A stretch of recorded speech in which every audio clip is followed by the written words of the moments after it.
अस्सलाम वालेकुम, मेरा नाम मुबश्शिर लुकमान है और आप देख रहे हैं Mubashshir Lukman YouTube channel.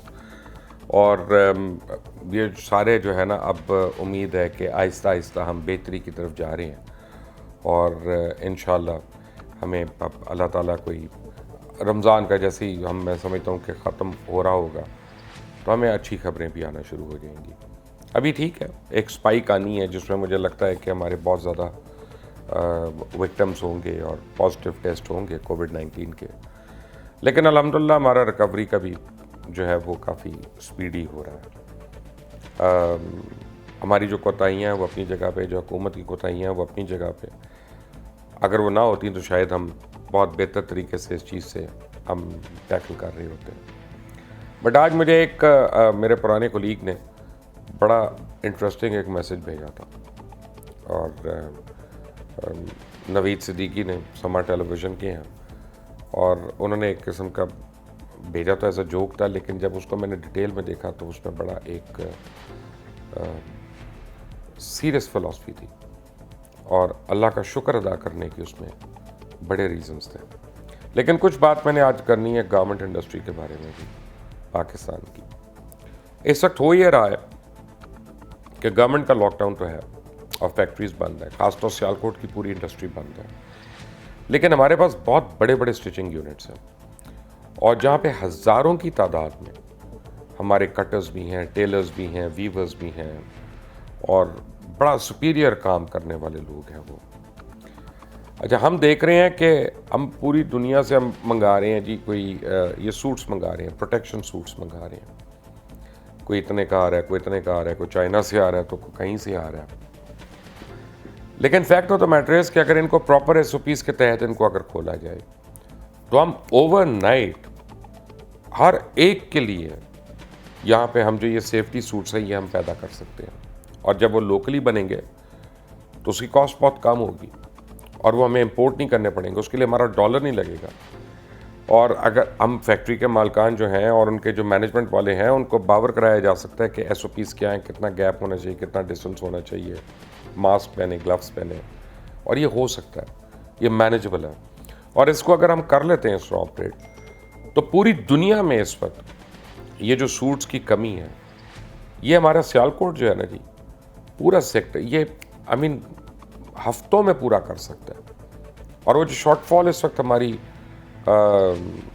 Export का चल रहा है वो हम काफ़ी हद तक उसको कवर कर सकते हैं, क्योंकि सर्जिकल मास्क हो, N95 हो, KN95 हो, फ़िल्टर वाले हों, विदाउट फ़िल्टर वाले हों, या ये सूट्स हों, ये कोई इतनी बड़ी रॉकेट साइंस नहीं है। इस वक्त तो मैं देख रहा हूँ कि मोची भी बना के बेच रहा है, तरखान भी बना के बेच रहा है, लेकिन अगर हम प्रॉपर स्टिचिंग यूनिट्स को ये गवर्नमेंट ऑर्डर्स दे देती है कि यार ये हमें इतने सूट्स चाहिए, इतने मास्क चाहिए, तो सारे आपके पास आउटफिट्स रेडी हैं और उनको हम कर सकते हैं और बड़े आराम से उनको हम पूरा कर सकते हैं। अब हमारी मर्ज़ी है, हमने डिप्रेस होना है, हमने खुश होना है, हमने लोगों को डिप्रेस करने की ठानी हुई है कि हमने वो करते रहना है, कि हमने को उम्मीद की किरण देनी है। अब मैं आपको एक बात बताता हूँ कि इमेजिन करें आप 2020 में नहीं होते, इमेजिन करें आप सन 1900 में पैदा हुए, 1900 में आप पैदा होते हैं तो क्या होता है, 14 साल के जब आप पहुँचे उम्र को तो पहली जंग अजीम शुरू हो गई और 4 साल वो जंग अजीम रही। 4 साल दुनिया का हर मुल्क जो है उस जंग अजीम में शामिल है, हर तरफ खूंखारी, हर तरफ मारामारी, हर तरफ कारोबार तो छोड़ देना, कारोबार क्या होना था, पीने का पानी मिल जाता तो बड़ी बात थी। अच्छा जी, वो ख़त्म हुआ 1918 में, वो ख़त्म हुआ तो अब स्पेनिश फ्लू की बारी आ गई, जिसके मुतालिक आप सुनते रहते हैं, देखते रहते हैं यूट्यूब के ऊपर, टीवी के ऊपर, डिफरेंट व्हाट्सएप ग्रुप्स के अंदर कि जी स्पेनिश फ्लू में इतने करोड़ मरे तो इतने करोड़ मरे, तो आप वो आ जाता। अब स्पेनिश फ्लू से आप रिकवर कर रहे हैं, अब आप उससे बच के निकल रहे हैं। तो क्या हो रहा है कि जब आप अब 29 साल के हुए तो आप याद करें कि 1929 की द ग्रेट डिप्रेशन बिगिंस, जो इकोनॉमिक डिप्रेशन थी वो कितनी ज़्यादा थी और पता ना, लोगों को दिल के दौरे पड़ गए, लोगों को स्ट्रोक होना शुरू हो गई, लोगों को फालिज के अटैक हो गए, इतनी ज़्यादा सीवियर डिप्रेशन हुई। अभी आप उस ग्रेट डिप्रेशन से निकले 1929 में जो शुरू हुई, यानी जब तक आप 33 साल के हुए तो दुनिया की 37% आबादी जो है वो जॉबलेस हो चुकी थी, 25% जीडीपी ड्रॉप हो गया था। यानी ये जो फिगर्स दे रहे होते हैं ना आपको मईशत वाले के, इतने ये हो जाएगा, इतने ये हो जाएगा, तो अंडर पार और ये ओवर पार और मंदी आ गई है, वो आप इमेजिन करें कि 33 साल के आप हैं तो ना नौकरी है, ना काम है, ना कारोबार है, ना पैसे हैं, ना कुछ है। और अभी आप इतनी बीमारियां जो हैं वो उनको भुगत के आप निकले, उससे वर्ल्ड वॉर को भी भुगत के निकले। अब आप 33 साल के हो गए अगर आप 1900 में पैदा हुए तो। अब क्या होता है, आपने सुख के 5 साल गुजारे, आपने एक एक चीज़ जोड़नी शुरू की, आपने काम करना शुरू किया, अब आप 39 साल के हुए, 39 ईयर्स के। What happens? Second world war does बेटा, जो भी होना था वो हो गया। और इतनी खौफनाक वर्ल्ड वॉर कि 2 न्यूक्लियर बॉम्ब भी गिर गए, एक हिरोशिमा पे और एक नागासाकी पे। आप इमेजिन करें कि उस ज़माने में जाके कि जो लोग होंगे, जो नौजवान होंगे 30 साल के, 25 साल के, 33 साल के, उनको फ्यूचर क्या नज़र आता होगा।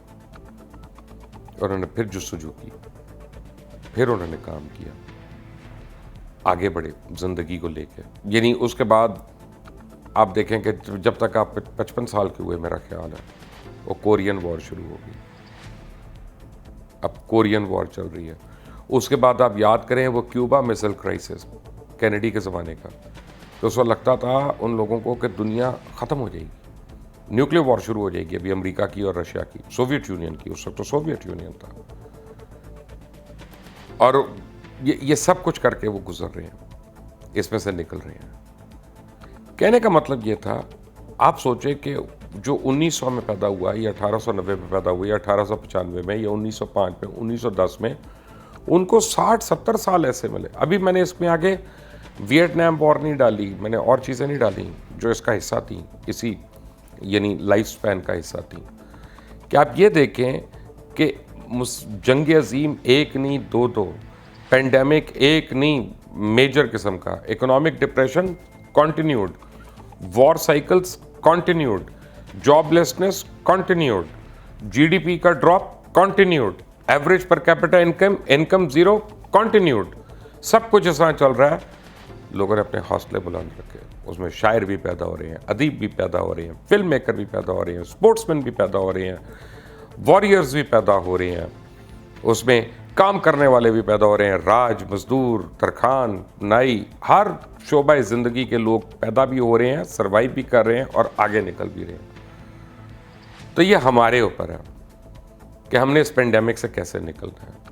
अगर आपने कोविड-19 को अपने आसाब पे सवार करना है तो ये आपकी मर्जी है, मेरी मसलियत नहीं है ये, या मेरी सोच रखने वाले लोगों की मसलियत नहीं है। मैं मेरे तमाम दोस्त और करीबी दोस्तों की बात कर रहा हूँ, जैसे मेरे क्लास फेलोज़ भी हैं, मेरे दोस्त भी हैं, मेरे जानने वाले भी हैं। हम ये बिलीव करते हैं कि ये अल्लाह की तरफ से, और हम ये बिलीव करते हैं कि इसका हल भी अल्लाह ने देना है, और हम ये बिलीव करते हैं कि जब अल्लाह ने यहाँ तक हमें पहुँचा दिया, क्योंकि जब मैं पैदा हुआ हूँ 1963 में, तो क्या होता था, कोई पोलियो से मर रहा है, कोई तशन्नुस से मर रहा है, कोई काली खांसी से मर रहा है, कोई खुन्नाक से मर रहा है, और पता नहीं मिसकैरेज कितने होते थे उस ज़माने में, ये भी नहीं पता। और हमारे ज़माने में जब मैं पैदा हुआ था तो आपको पता है प्रोफेशन सबसे बड़े क्या थे, या खेती बाड़ी कर लो, या पुलिस में चले जाओ, या फ़ौज में चले जाओ। और वहाँ से हम निकल के यहाँ तक पहुँचे। अल्लाह ताला ने इतनी अपॉर्चुनिटीज़ दी, अल्लाह ताला ने इतना कुछ हमें दिया रास्ते में, उसने कितनी कितनी जगह पे बचा के रखा, कितनी जगहों पे उंगली पकड़ के गाइड करके कहीं ले गए। तो मैं आज अपने इस वीडियो लॉग की और अपने एक दोस्त के मैसेज से जो मैं शुरू हुआ, मैं आपको ये बताना चाहता हूँ कि इसको अपने असाब पे ना सवार होने दें, इसको फाइट करना है हमने। ये कोविड-19 शायद हमारी ज़िंदगियों का हिस्सा रहा है। कोई कहता है ना कि 6 महीने में वैक्सीन आती है, कोई कहता है 8 महीने में आती है। मे भी हमें लाइफस्टाइल ही चेंज करना है। मुझे कल किसी ने कहा कि जी दवाई आ रही है लेकिन पता नहीं कितने $1000 की आ रही है, वो थर्ड वर्ल्ड कंट्रीज़ को अवेलेबल ही नहीं होनी। तो खुदा ना खास्ता क्या मर जाए? नहीं, मरना नहीं है, एहतियात करनी है, एहतियात लाजिम है, जो उसके प्रोसीजर्स हैं वो लाजिम है, लेकिन अपनी क़ुव्वत मुदाफ़ियत और अपनी विल पावर, इसको नहीं नीचे जाने देना चाहिए। Thank you for watching Mubasher Lucman YouTube channel. इसको सब्सक्राइब करें, बेल आइकॉन को प्रेस करें। अंटिल नेक्स्ट टाइम, अल्लाह हाफिज़।